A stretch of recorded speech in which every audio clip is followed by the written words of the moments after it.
Okinawa, 1945. The air was thick with diesel smoke and defeat. A young Japanese nurse, her uniform torn and her dignity barely intact, stumbled across the sun-baked dirt road.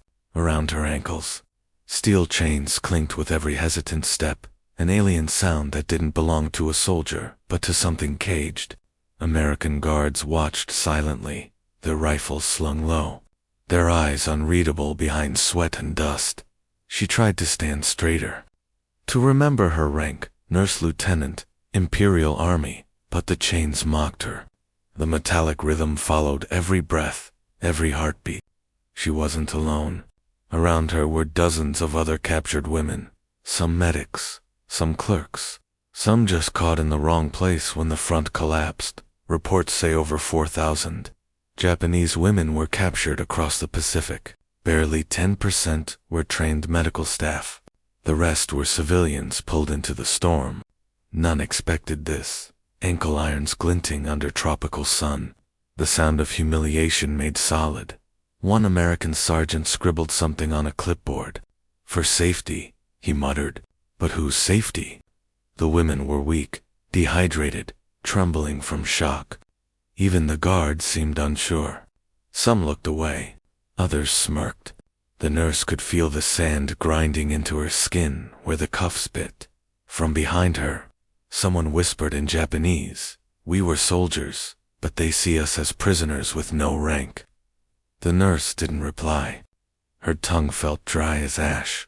Ahead, she saw the outline of the camp gate, barbed wire catching the sunlight like knives.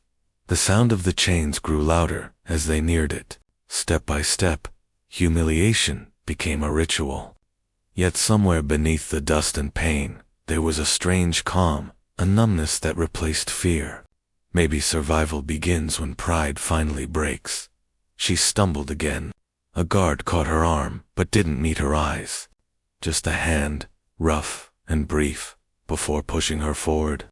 The gate creaked open. Diesel fumes. Foreign orders barked in English. As the convoy entered the camp, the nurse glanced down at her shackled feet. This was not the end of a journey.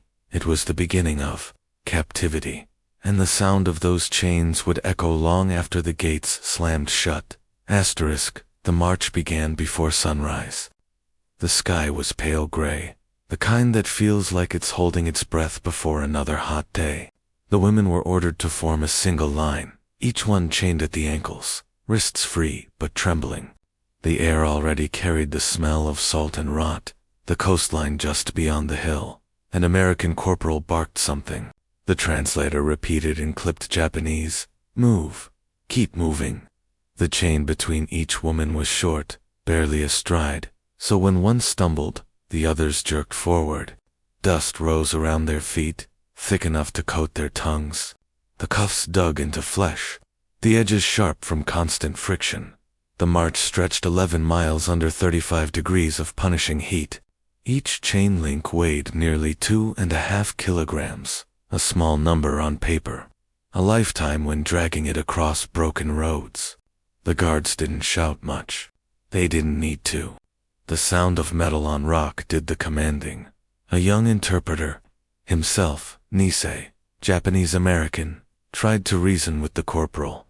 "Sir, these are nurses," he said quietly. The corporal didn't look at him. Orders are orders. By midday, the women's steps had slowed.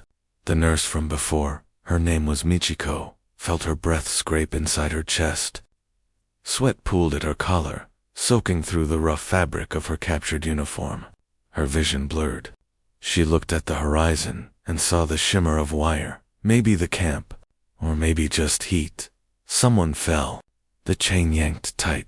A metallic snap echoed, not the chain breaking, but skin tearing. The guard stopped the column, checked the cuffs, and without a word, tightened them again. Michiko bit down on a cry. The sound of the wrench turning on the steel was worse than the pain itself. "They say it's for safety," one woman whispered. But whose safety? No one answered. By late afternoon, the camp finally appeared, a cluster of canvas tents, towers, and the dull gleam of barbed wire. Diesel trucks rumbled nearby. The women's shadows stretched long and thin across the dirt as the gates grew closer. When they stopped at last, Michiko could no longer feel her ankles, only the weight of the chain. Fused asterisk. The camp smelled of diesel, damp canvas, and something metallic, maybe fear, maybe rust. When the women crossed the threshold, the world shrank into rows of tents, and the steady hum of American voices, shouting codes and orders. The barbed wire fences caught the sunlight like a cruel halo. For the captured nurses, it wasn't the noise that hurt most. It was the quiet precision of the system waiting for them. Line up, a voice barked. The women obeyed, their chains clinking in uneven rhythm. They were herded into a clearing where a wooden table stood, stacked with papers, cameras, and metal plates stamped with numbers. One by one, they were told to hold up their plates as an American soldier took their photographs front, side, back. The flashbulb cracked like lightning each time. Michiko stood in the line, trying not to meet the camera's gaze. She remembered assisting battlefield surgeries in makeshift hospitals only months ago. Now she was nothing but prisoner number 47. Reports from the time note that the camp held around 600 prisoners, 47 of whom were women. The photographer barely looked up. Next, he said, adjusting the lens. The click of the shutter echoed through the tent.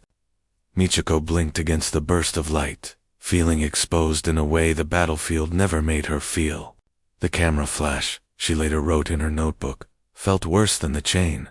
Beyond the photo station, an American medic waited with a clipboard and a Red Cross armband. He checked their vitals, pulse, eyes, teeth. For a brief moment, his tone softened. "You'll get food, water, and a bunk," he said. It was the first full English sentence she understood since capture. But the women didn't know whether to feel relief or humiliation. The camp guards watched from a distance, their boots sinking slightly into the dust. Everything here ran on schedule, feeding, counting, locking. It was war reduced to routine. As the last photo was taken, the women were divided by rank and role. Nurses with nurses, clerks with clerks. Michiko followed the group toward the far side of the compound, where the smell of chlorine and soap drifted from a row of barrels. She didn't know yet that this next stop would bring a new kind of shock, not from chains, but from cleanliness. They called it processing. The word sounded clean. What followed? DIDN single quotes. T. Inside a fenced-off tent, the women were told to strip for American medics, men and women, moved briskly, methodically, as if this were a normal hospital routine. But to the Japanese POS, it felt like the final stripping of identity. The air reeked of chlorine and wet canvas. Buckets of water clanged, steam hissing where it hit the ground. Michiko clutched her torn uniform, hesitating. A guard pointed, "Everything off." The interpreter's voice trembled as he translated. The nurse stepped forward, her ankle chains still on. The metal now slick with soap and humiliation. They were scrubbed in silence. Rough brushes scraped skin. Lice powder clouded the air, stinging eyes and lungs. The water ran gray with dirt and exhaustion.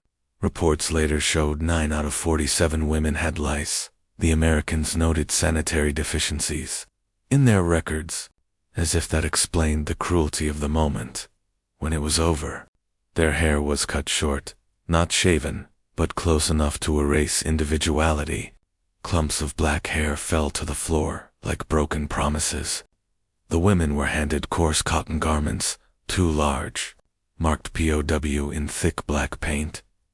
One nurse whispered, "We were scrubbed like animals, but given soap we'd never seen before." Michiko looked at her hands, raw, trembling, yet cleaner than they'd been in weeks. It was strange. The same act that humiliated them also saved them from disease. Cleanliness as punishment. Mercy wrapped in shame. The American medics avoided eye contact, focusing on paperwork, temperature readings, blood pressure. Efficiency was its own form of distance. A female medic, probably from Texas, judging by her accent, muttered to a colleague. "They're so young," the other replied. "Orders are orders." Outside, the women blinked in the sun, water still dripping down their necks. The chains clinked with each movement, lighter now, but still unbroken. Michiko could smell the soap on her skin, sharp, chemical, foreign.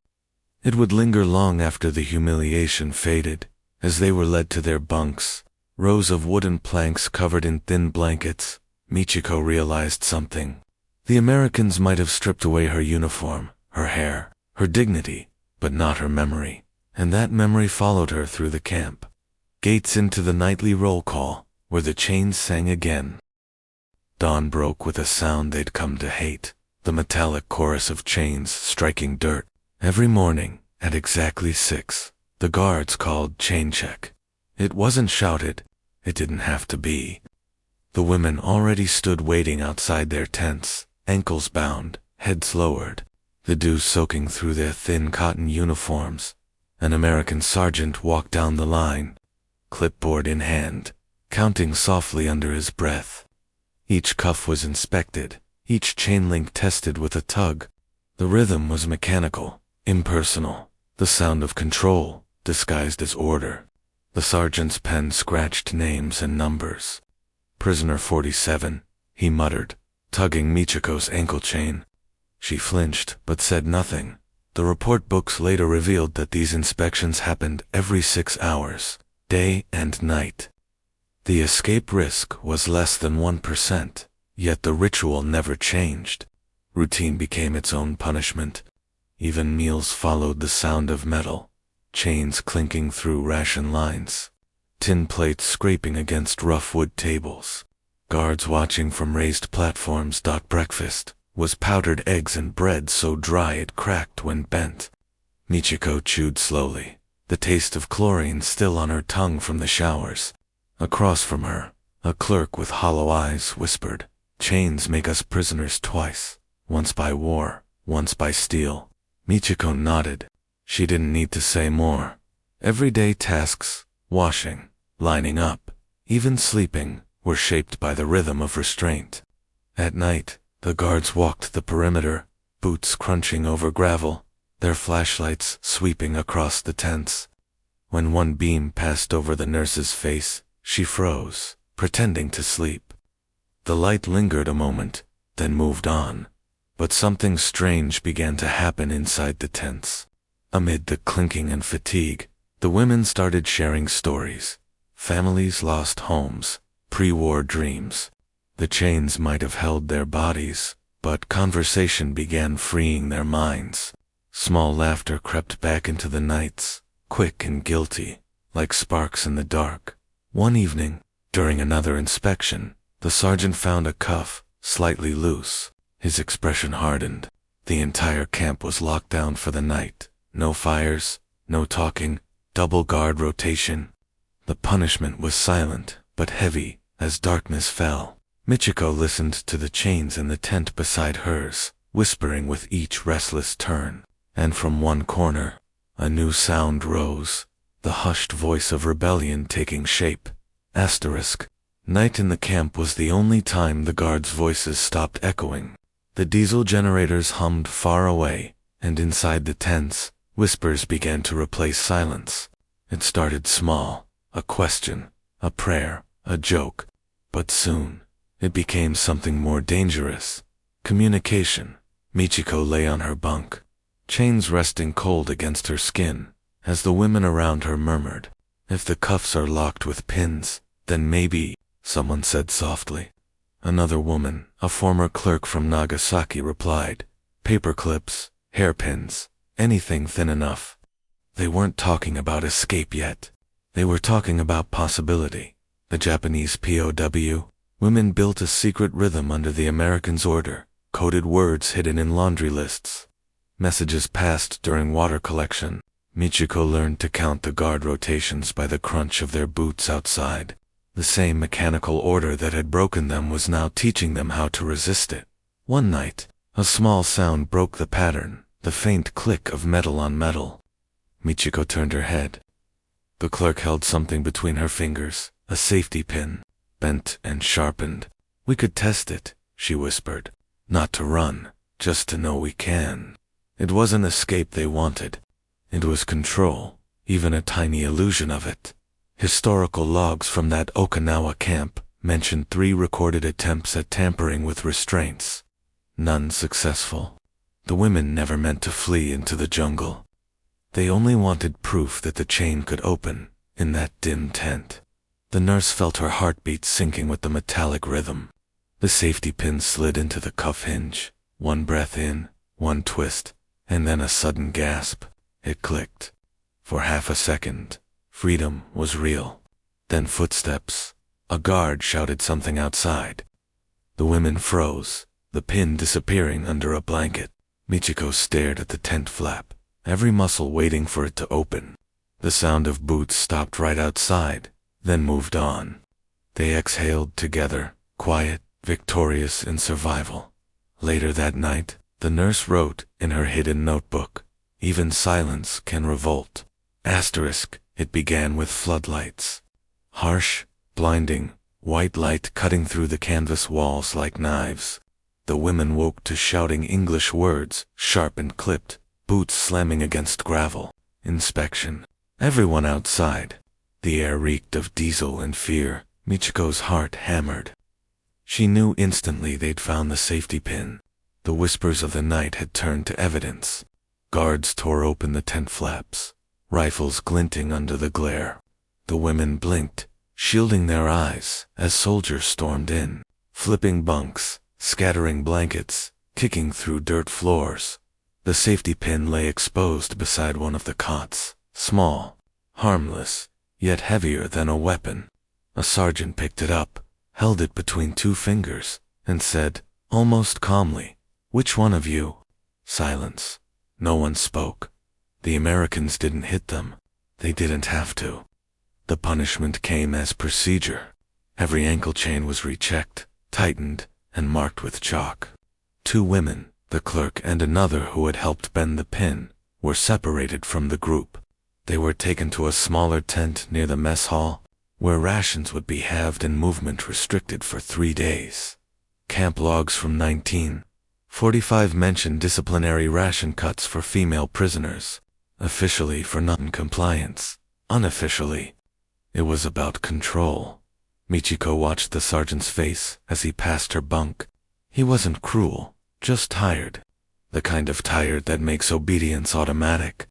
His pen scratched the report sheet again. 1 column for violations, 1 for punishment enforced. When the raid ended, the camp felt different, air heavier, eyes wary. Even the guards seemed quieter. The women huddled together after lights out, listening to the distant hum of trucks. Was it worth it? Someone whispered. Yes, the clerk answered from behind the thin canvas wall. Because for one moment, it opened.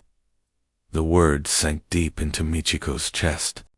She realized that rebellion didn't always roar. Sometimes, it just clicked once in the dark and reminded you you're still alive. For 3 days, their food was cut, rice measured to the spoon, water rationed by the cup.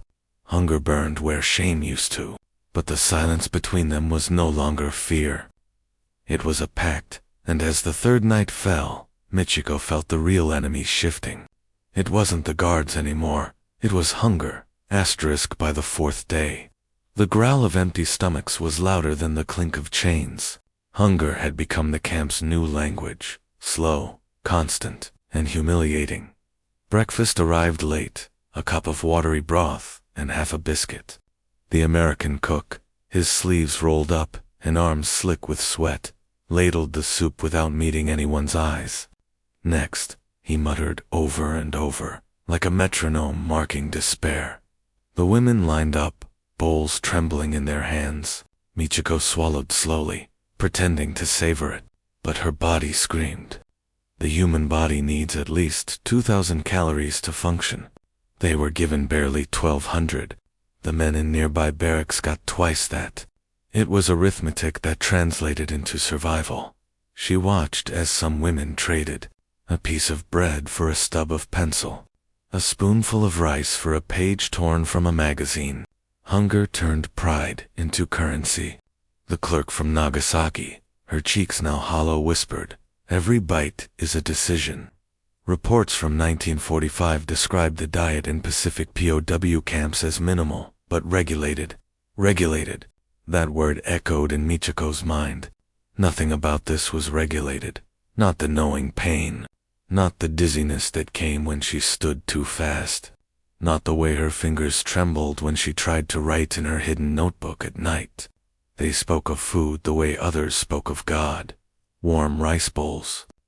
Fish grilled over coals. Miso soup thick with seaweed. Memory as nourishment. But by dawn, even imagination couldn't fill their stomachs. One evening Michiko noticed movement near the kitchen tent. A shadow slipped behind the barrels, paused, then tossed something under the fence, a crust of bread wrapped in wax paper. She froze. The guards hadn't seen it. Her eyes darted to the fence line. The silhouette was gone. The next morning, when she shared the bread among 5 women, they didn't speak. It was still warm, faintly buttery, impossibly real. One bite felt like sunlight. Later, the interpreter mentioned quietly that an American cook had been seen near the women's section after hours. The rumor spread in whispers. A guard had shown mercy. In war, kindness could get you punished faster than cruelty. And as Michiko chewed that last crumb, she realized mercy itself was dangerous, because it made you hope again. That night, the camp was quieter than usual, the kind of quiet that hides something human. Michiko sat near the tent flap, her chains coiled like dull snakes around her ankles, when she saw him again, the cook, the same man who had thrown the bread. He walked the perimeter slowly, carrying a bucket of scraps toward the disposal pit. When he reached the fence, he hesitated just for a breath, and then dropped something small through the wire. Another piece of bread, this time folded inside a napkin. He didn't look up, didn't linger, just walked away into the darkness, whistling softly to make the act sound routine. In that moment, the humiliation of chains seemed to fade.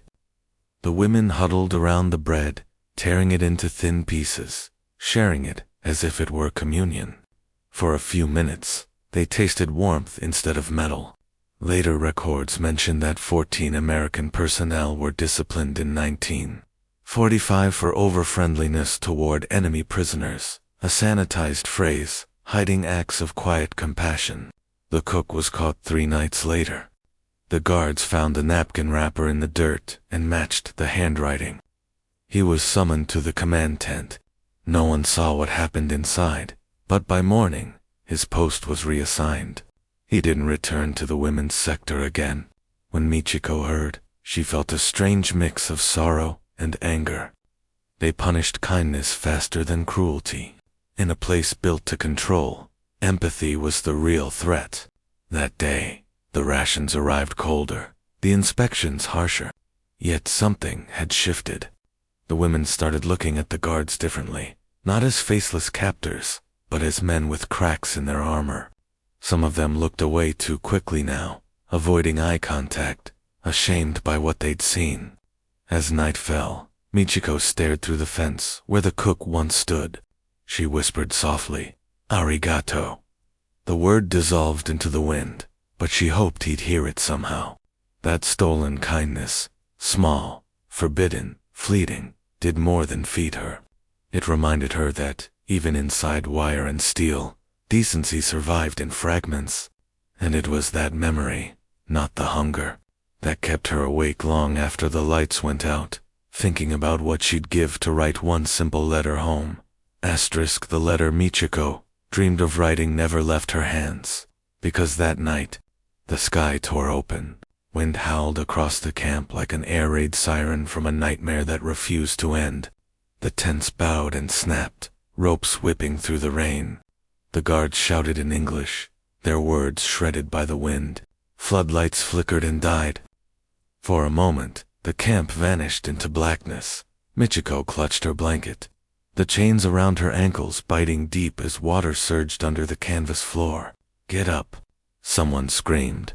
She scrambled, half dragged, half pushed toward the entrance.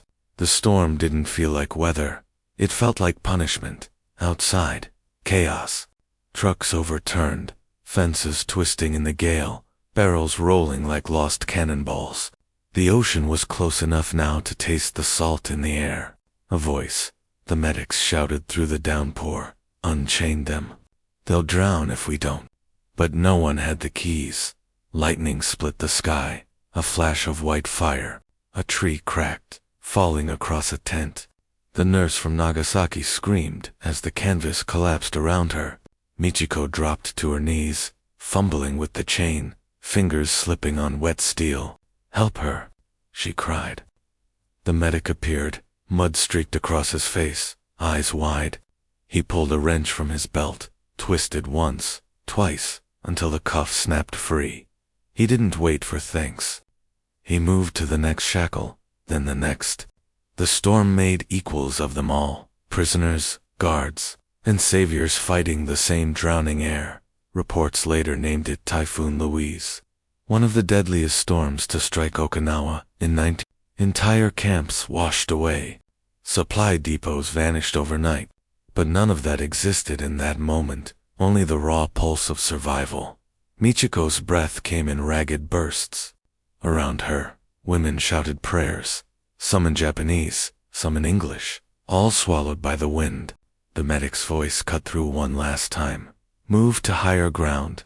They obeyed, crawling over collapsed fences, clutching each other against a gale. When dawn came, the storm was gone. The camp lay broken, fences flattened, tents shredded, chains buried under mud. Michiko looked down at her bare ankles. For the first time since capture, she wasn't bound. And standing there, amid wreckage, she wondered, would they put the chains back on? The sun rose weak and uncertain over a landscape that no longer looked like a camp. The storm had erased the order, the fences, the fear. Canvas hung from poles like torn flags.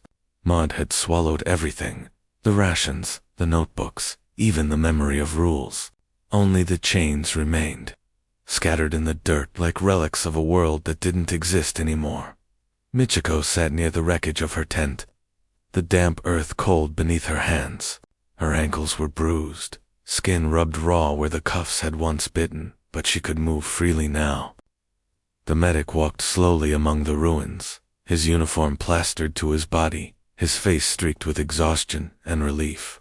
He looked down at her, smiled faintly, and held up something small, the broken link from her chain. "They can replace the fences," he said quietly, "but not this." He dropped it into her palm. It was heavy, rusted, and shining faintly in the new light, like something sacred. The commander approached soon after, his cap gone, his authority stripped by the storm, as surely as the camp itself. He looked around at the destruction and sighed. "There's no point rebuilding," he muttered.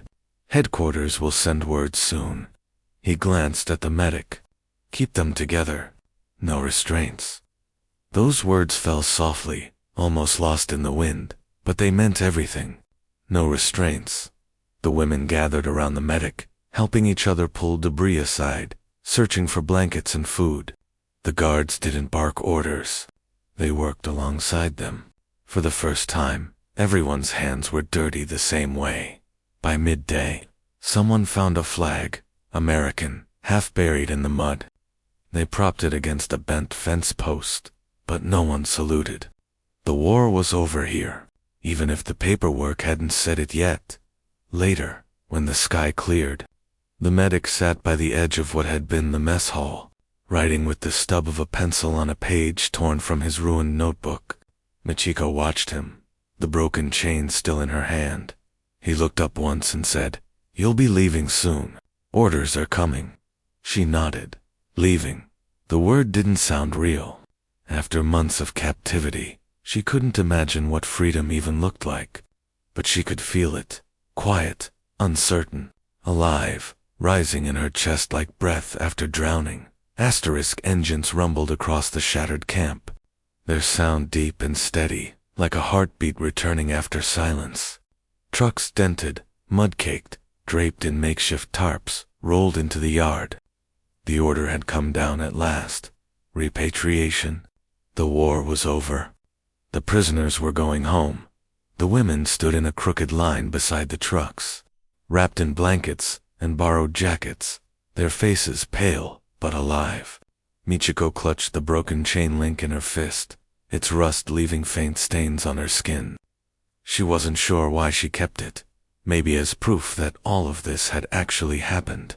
The commander walked the line with slow, deliberate steps. His uniform was patched, his boots caked with the same mud that covered everyone else. "You'll be processed in Naha," he said flatly, then shipped out. He didn't look at their faces. Orders were easier that way. The medic followed behind him, his notebook replaced by a clipboard with departure lists. His handwriting was smudged, his fingers stained with iodine. When he reached Michiko, he paused. "You're on the second truck," he said. She nodded, eyes lowered. "Thank you," she whispered.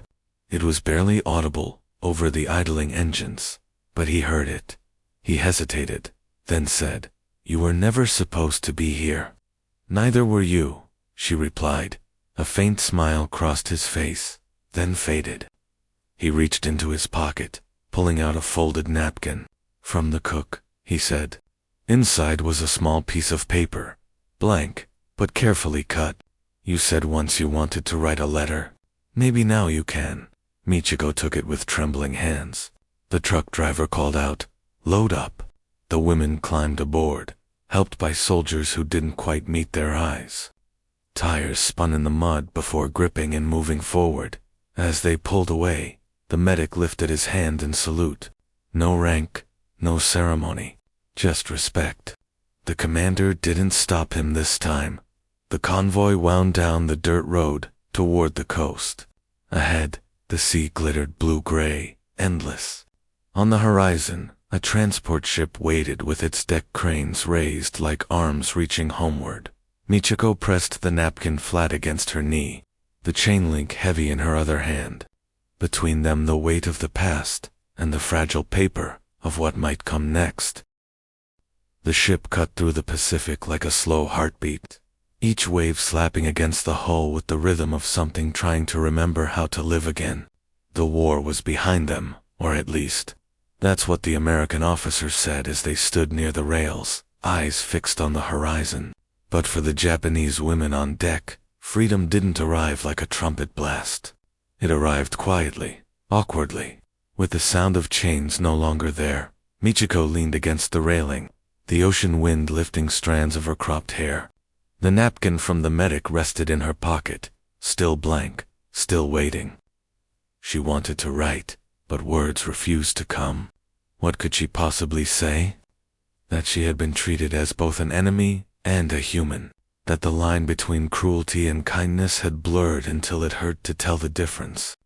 Below deck, someone laughed, a sharp, sudden sound, unfamiliar and alive. Michiko closed her eyes. The laughter made her chest ache. For months, their voices had been whispers. Now, even laughter felt like rebellion. She opened her fist. The small chain link sat in her palm, glinting dully in the sunlight. Rust had started to spread across it, beautiful in its decay. She thought about the medic, the cook, the storm, the girl who had risked punishment just to open her cuff for a moment of air. Every act of mercy had carried danger. Every shred of kindness had cost someone something. Leaning over the railing, she let the chain piece drop. It hit the surface of the water and disappeared instantly, swallowed by the sea. No ceremony, no farewell, just release. A gull screamed above, circling once, before fading into the light. Michiko reached into her pocket, pulled out the napkin, and unfolded it. She tore one corner off and let it go. Two. The wind caught it, carrying it high before it vanished over the waves. Her letter home had no words, but maybe that was enough. She looked east, toward Japan, a country she would return to as both victim and witness. "The chains taught me what pride could not," she whispered, and for the first time, she believed it. Behind her, The ocean shimmered vast, silent, endless, washing the last echoes of captivity away.